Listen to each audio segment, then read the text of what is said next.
First, I want to say I'm enjoying watching Esther Abraham demonstrate their stability while the boat is having quite a dance. So it's a nice metaphor to witness. Yeah. I wanted to chew on a few things that you had said recently and also in the past. Most recently, just last session, you said, Esther, jokingly, she wandered into a New Age shop and thought Om meant run away. She didn't think it meant run away, she just thought she should. But she wasn't in a low vibration. It was just new and unknown to her. But like our friend before who was talking about it touching something, those people who were there in their higher, freer vibration, contrastingly activated within Esther beliefs and attitudes that evoked fear within her. But she was reaching for those in her life in some aspect? Well, she was living happily ever after on what she thought was her path. That just did not feel like her path. If she had known where she was headed, she would have made sure she didn't get here because of the beliefs that surrounded her. In other words, this is a perfect conversation to have on the heels of the conversation we just had, isn't it? This alternate reality that Esther is living that feels so familiar and like nothing else would possibly do was at one time a very distant stranger. When Esther first meditated and began receiving us, if we had said to her that someday you will be doing what she is now doing, she would have made certain that that did not happen from that vantage point. There's a few things that I guess are stirring in me. One of them then is you also talked about words have an energy. And there's times where I feel like I talk with people and their words and their energy don't match up from my perspective. It happens almost everyone. Esther teases the music doesn't match the lyrics. And we use the expression, it's vibrationally inaccurate. Sometimes people use words to compensate for how they feel. And sometimes they use words to try to affect what others feel when they hear the words. But it always, from a tuned in, tapped in, turned on standpoint, is inauthentic. So am I, in that situation, am I being more authentic to myself by feeling that difference in their vibration? Yes. And are they being authentic to themselves by using words that they hope maybe will match a vibration that they don't yet feel? Well, let's go back to what we were saying earlier. Everyone's just doing the best they can do from wherever they are. And so rather than try to sort it out in this way, instead imagine having awakened and you're in alignment and you're feeling great, and now you're having a conversation with someone and you can feel that they don't really mean what they're saying, that they're not sure-footed in it, but you're having a step 5 moment, and so you have one intention and one intention only, and that is to inspire their connection so that their words and their music do match. And what if I don't feel like doing that? If you don't feel like doing that, then you are a perfect match to them and you belong together. You've attracted each other from that basis of tuning rather than from this basis of tuning. And we want to hear the next question that you got, but here's something really worth thinking about. Anytime anyone comes into your experience, it's because the law of attraction has matched you up. And the law of attraction is matching you up for this variety of reasons. You might be flying high and they might be too, and that's why you matched up. You might have a strong answer to a strong question, and you might be the answer and they might be the question, and that's why you matched up. You might be focused upon the opposite of what you really want, and they might be focused upon the opposite of what they really want, and that's why you matched up. In other words, there are a lot of versions of this alternate reality, aren't there? And maybe I'm confusing some of the aspect then, but I feel like I've done personal coaching and I've trained coaches, and one of the things that I saw very often when someone first starts to learn about how to coach is they want to coach everyone. They meet somebody in an elevator, and in those 10 seconds they want to change their life. And as you go through it, you realize unless someone is asking, a question, Yeah. there's no sense in answering a This question. whole seminar has been pointed toward the answer to that. Your intention is to come into alignment rather than affect outcomes. And I guess that's where I'm And trying so to many get some people that are clarity. coaching, in other words, just even the word coach implies, I'm going to help you change. I'm going to help you change something. We're not implying that it's a bad word, but in using the word, if you can just remember that you're coaching them into alignment, not into behavior change. To want to coach behavior change, we know this isn't your thing, but for a lot of people it is, like religions usually. To coach behavior change is to try to don the status or the place of their inner being. So I know what you want, and I'm going to coach you into alignment with the thing that is right. Where coaching someone into alignment with who they really are is coaching them into their reason for being, coaching them into the intentions that they held while they were born, coaching them into their evolutionary experience. Ooh, what a difference that is. And yet I feel like sometimes if I get on an elevator here on the boat where there's 3,000 people or something, some people you get on and you play with immediately. You have a good time for the 2 or 3 floors you're together and off they go. And there's other people that I can feel we don't have anything to share with each other.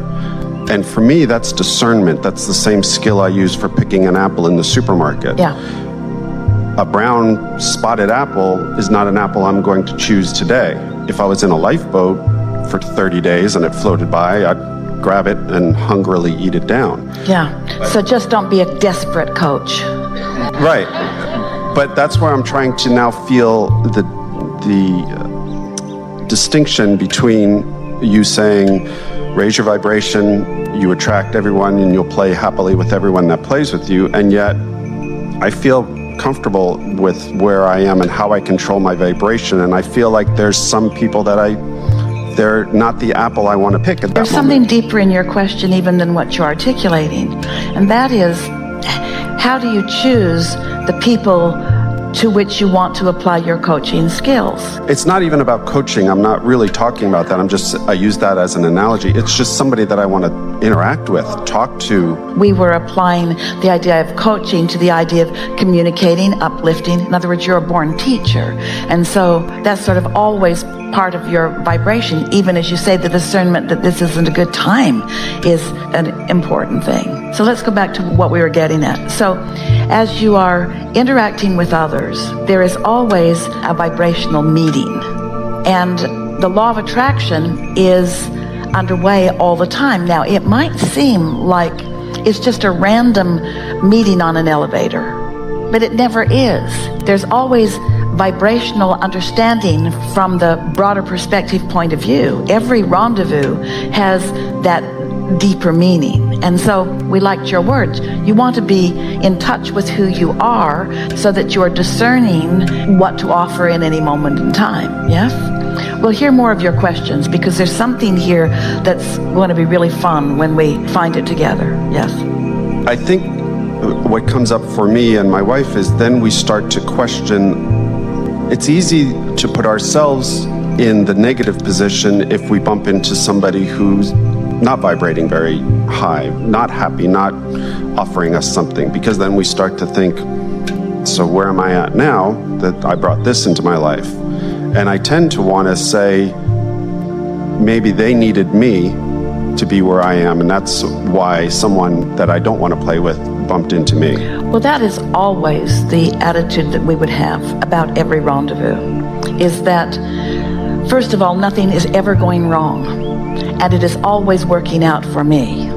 And since I am a teacher and it is working out for me, then it is working out for them as well. This is where learning behaviors doesn't leave you in as effective a place as being intuitive to a situation. And being intuitive to a situation is all about that practiced alignment, and sort of where we started this gathering a few days ago, the personal acknowledgement of what influence I'm under. And so as more and more you acknowledge that you are under the influence of Source, or at least you know the difference between when you are and you aren't, so that you're not robotically or in a methodology going through the motions of something. Instead, you allow most of your actions to be inspired actions. And then what that leads to is more of an understanding of every rendezvous. Esther had a recent experience of something that she knew that she had an off vibration when she moved forward. And then we're not wanting to get too involved in the details of this, so let us find a way of describing this, because it was a very meaningful experience for Esther. So she knew she was off, and she took action anyway, because the situation was immediate, and she can always take a path of least resistance. So what we're getting at, and we think it's what you're reaching for too, is if I think I'm taking the path of least resistance, and then I think I'm taking the path of least resistance, and then I think I'm taking the path of least resistance, am I on a path that's going to lead to no resistance? Contemplate that. Well, seems logical. The path of least resistance should lead to no resistance. But it also seems logical that if I've got resistance and I'm taking action from knowing I've got resistance, that shouldn't it get bigger? This is sort of where your confusion is happening, you and Esther too. Because if you don't decide that you're going to first make very sure that you're under the influence of Source before you follow any impulse, then your impulses could lead you further and further from what you really want, because law of attraction is going to give you what you are actively vibrating. Did we answer that in a way that you could hear it? It's deep. I did, and I yet feel like my question is going slightly different. All right, let's hear it. We have plenty of time, and you're right on something. I'll state it from my perspective, what I think is how I live. Before you go further, we want to say to you, you are a really good coach. Before you go further, we want to say to you that your intent for uplifting is very obvious to us. Let us say to you that everybody who comes to you from their inner being's point of view wants to know what you want, but they have varying degrees of resistance. And that's what you and your mate are acknowledging, is sometimes they come and they don't seem ready. It's like their inner being dragged them to you, and they're not ready to hear what you have to say. And I don't say it because I sense, and we sense, all the better, that they aren't really ready. All the better. So what is the obvious thing to do under those conditions? If their inner being dragged them to you and they're not ready to hear what you have to say, what's your purpose for being there? To thrive in their face. Okay. To be joyful in front of them, to be tuned in, tapped in, turned on, to be high on life, to be exhilarated to be alive. Not to ask them to do anything. You just demonstrate your own alignment. That's why their inner being brought them to you. Now let's take this a little further. So that means there are vibrational attributes of a problem that somehow match up the vibrational attributes of the solution, because it's the same stick, yes?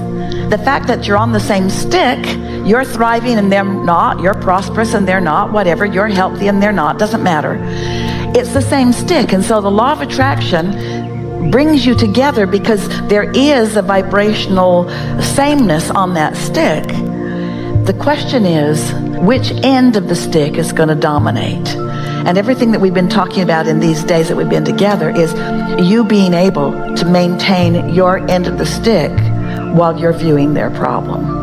And that's what the difference between a step 1 moment and a step 5 moment is that when you're tuned to it really often, and there they are, you're together because you've got the same stick going on, and you know something that they want to know, or even vice versa. But your intention has been for a while, you got out there ahead of it even before you met them, to be in vibrational alignment with who you really are. And so there they are, and they're not ready for your words, but maybe they are. There might be some inspiration that flows from you, and it might just be the playfulness that you have with each other, or your zest for life. And that's usually what'll happen. There might be one exploratory statement or one insight, and if it's met with resistance or confusion, okay, it's not worth pursuing at that point. Yeah. Okay, I think I feel good with that. Just the word pursuing is worth considering, because you live in an attraction-based universe. And in an attraction-based universe, you need never pursue anything. Just establish a vibration that is steady, and what matches it will come to you.